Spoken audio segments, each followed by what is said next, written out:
Viewers, আজ আমি আপনাদের জন্য নিয়ে এসেছি এগ বয়লার। এটা হচ্ছে ম্যানুয়াল। আপনারা এই ধরনের একটি ডিমের ম্যানুয়াল অ্যাপ্লায়েন্স কিনে নিতে পারেন। এটা কিনে নিলে হবে কি, আপনার ডিম সিদ্ধ করার জন্য আলাদা কোনো হাঁড়ি নষ্ট করার দরকার না, কারণ ডিম সিদ্ধ করতে গেলে হাঁড়িটার মধ্যে আয়রন জমে যায়, তখন আর দেখতে ভালো লাগে না। এখানে আপনি পানি দিবেন, পানিটা সবসময় একটু বেশি পরিমাণে দেবেন, নাহলে এটা কিন্তু তলে মানে হাঁড়িটাই নষ্ট হয়ে যাবে।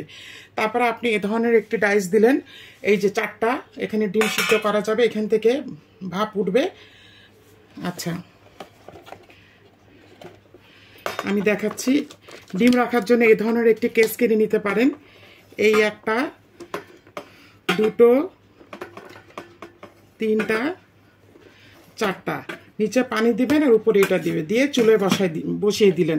একবারে আপনার 4টা ডিম সিদ্ধ হয়ে গেল, বা তলেও আপনি দিতে পারেন আরও 4টা।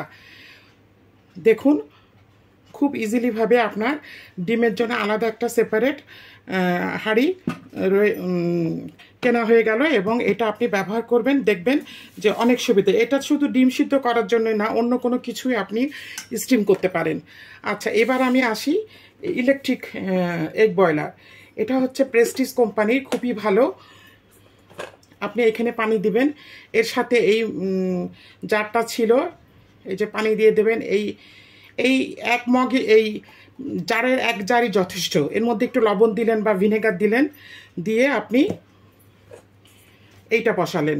এখন ম্যাক্সিমাম আমাদের বাসাতে গ্যাস থাকে না, আপনার সকালে ডিম সিদ্ধ রান্না করবে বা মেহমান আসছে, এখানে আপনি একসাথে 7টা ডিম বসাতে পারবেন। 7টা ডিম আপনি বসাতে পারবেন। তারপরে আপনি ডিমগুলো দিবেন এভাবে।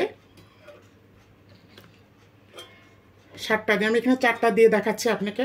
আপনি 7টা ডিম বসিয়ে বাস এই লিডটা দিয়ে দিলেন। এই যে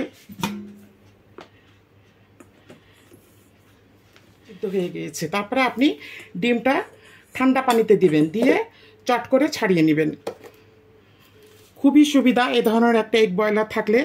বাসায় মেহমান আসলে চট জলদি আপনি এ ধরনের কিছু এগ রাখার বক্স কিনে নিতে পারেন। এগুলো খুবই সুবিধা।